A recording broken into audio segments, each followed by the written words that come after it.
Well, we have the 5 p.m. tropical update. Believe it or not, this system is not a tropical storm yet, but it is on the cusp. It should become Tropical Storm Helene sometime either tonight or early tomorrow.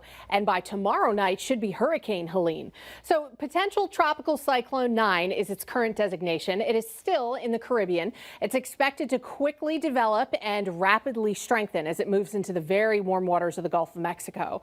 Now, the forecast cone was just updated from the National Hurricane Center. Landfall is still a ways off, but we're talking sometime Thursday now. It should become a Category 2 storm by Thursday morning and then make landfall as a major hurricane, a Category 3. Florida's Big Bend area, the Panhandle, and the whole western edge of Florida. Actually, the whole state really needs to keep a close eye on this one. Georgia, once you get into the rest of the deep south, we could always see this track shift. So it's still very early on in the forecast. The storm hasn't even really developed yet, but it is forecast to make landfall as a major hurricane. Then it's going to take a turn back toward the north and west. High pressure over New England is going to suppress all of this tropical moisture to our south. So we're not expecting to see any of it. So if you're curious, the difference between a Category 2 and 3 storm, sustained winds of 96 to 110 miles an hour, storm surge up to 8 feet for a Category 2.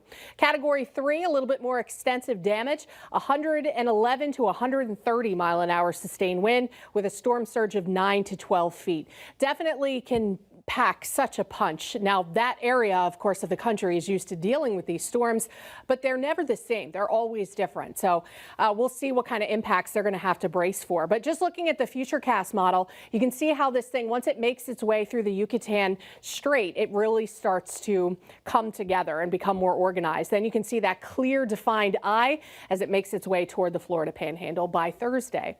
So Helene is the next storm system up on our list. There is another storm that's way out in the Atlantic that could become Isaac sometime in the next 7 days.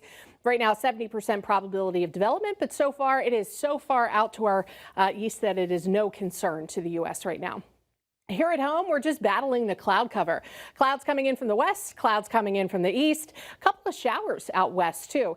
Sprinkles possible here across Berkshire County, maybe a brief shower with a passing upper level disturbance, but we're not expecting much.